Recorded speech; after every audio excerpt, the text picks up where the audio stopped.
The tale of Adam and Eve in an African village. In the beginning, long before the world was carved into kingdoms and cities, before the fields were filled with crops and the rivers with canoes, there was a village unlike any other. It was a place untouched by time, a paradise set between the ancient baboon trees and flowing rivers. This was the land of creation, a fertile garden where life blossomed under the warm African sun. The village was called Edenwa, and it was unlike any other place on earth. The soil was rich, the fruits of the land grew in abundance, and the animals roamed freely without fear of hunters. The rivers ran clear and sweet, nourishing the earth and all who lived in Edenwa. The sun bathed the land in its golden glow each day, and the cool breeze carried the scent of flowers and fresh earth. In this paradise lived the first man and woman, Adam and Eve, though in this story they were known as Adamu and Iva.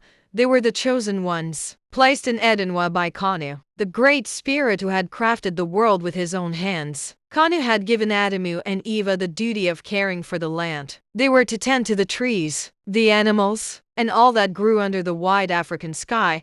Adamu was a tall, strong man with skin as dark as the rich soil he worked framed his sharp features. Eva was as graceful as the flowing river, her skin glowing in the sunlight, and her eyes as deep as the night sky. Together, they lived in peace, walking through the gardens, eating the ripe fruits, and drinking from the clear streams. The animals in Edenwa were their companions. The lions lazed in the shade, the elephants trumpeted happily by the water's edge, and the birds sang songs that filled the air with joy. Every day was a celebration of life, and Adamu and Eva wanted for nothing.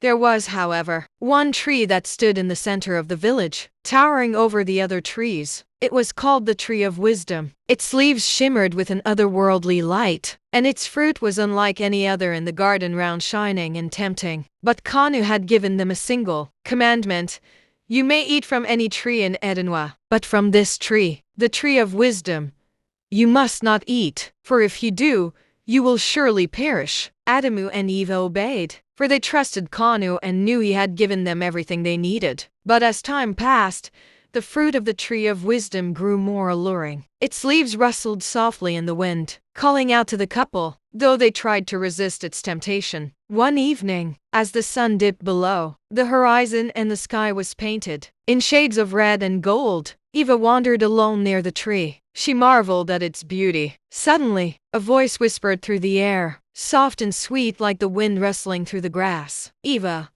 why do you not eat from this tree?" The voice came from a serpent coiled around the trunk. This serpent was no ordinary creature. Its scales gleamed in the moonlight, and its eyes sparkled with a cunning light. "Is it not beautiful? Does it not call to you? Kanu has told us not to eat from this tree. He said if we do, we will perish." "Perish? No, my dear. Kanu does not want you to eat from the tree because he knows that if you do, you will be like him, knowing good and evil, and you will no longer be just his creation, but equal to him." Eva hesitated. Could it be true? She reached out, her fingers trembling, and plucked it, and she brought it to her lips. She took a bite. The taste was unlike anything she had ever experienced, sweet and bitter at the same time, filling her with a rush of energy. Her mind felt clearer, and for the first time, she became aware of the world in a new way, even her own body differently. As if a veil had been lifted, she ran to find Adamu, who was near the riverbank. "Adamu, you must try this," she said, holding out the fruit. Adamu looked at her, confused. "Eva, what have you done? That is the forbidden fruit." Eva shook her head.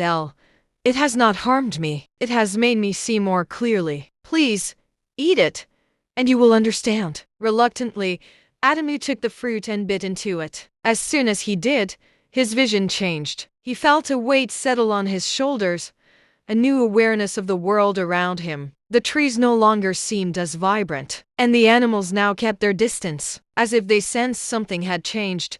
Adamu looked at Eva, and for the first time, he felt ashamed. They were no longer just Kanu's creations, innocent and free. They had knowledge now. Knowledge that came with a price. They looked down at themselves and realized they were naked, exposed to the world in a way they hadn't understood before. Hastily, they gathered large leaves to cover themselves. As the sun rose the next morning, Kanu came to the garden as he did every day. But this time, Adamu and Iva did not greet him. Instead, they hid among the trees, their hearts heavy with guilt. Adamu, Iva, where are you? Kanu's voice boomed through the village, gentle but full of authority. Shaking, Adamu stepped forward. We are here, Kanu. Kanu looked at them and immediately saw the change. Why are you hiding? We were afraid.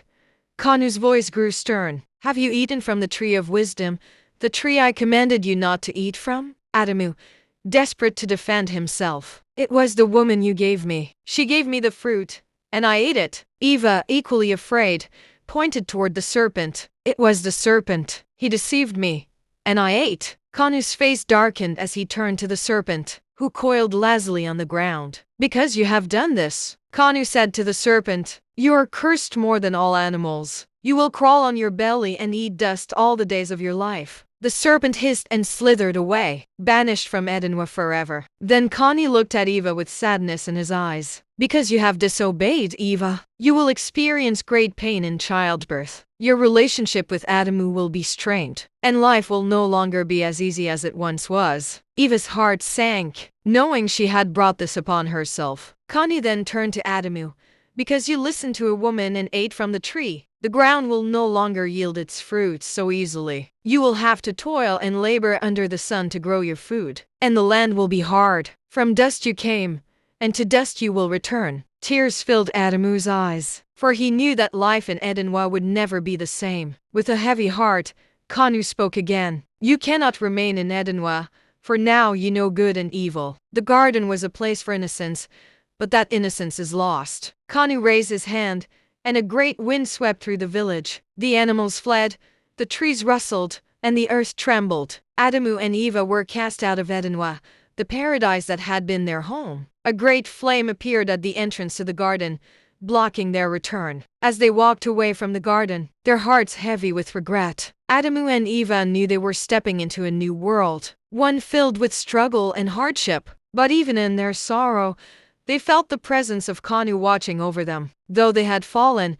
Kanu had not abandoned them. He would continue to guide them, even in the world beyond Edenwa. And so, Adamu and Iva left the paradise of Edenwa, clothed in their newly found knowledge. They went into the world, where they would build a new life, till the soil, and raise children. Life would not be as easy, but they would survive, for they had each other, and they still carried within them the love of Kanu. As time passed, the village of Edenwa became a distant memory, a tale told to their children, and their children's children, a story of paradise lost but hope never forgotten. And though they no longer walked with Kanu in the cool of the day, they knew that the Great Spirit watched over them, waiting for the day they would return to him. For even in exile, there was always a path back to the Creator, though it would be a long and winding road. Thanks for watching African Storytelling Channel. Don't forget to tell us what you think about this story in the comments section, and give us a thumbs up. Kindly subscribe to this channel for more.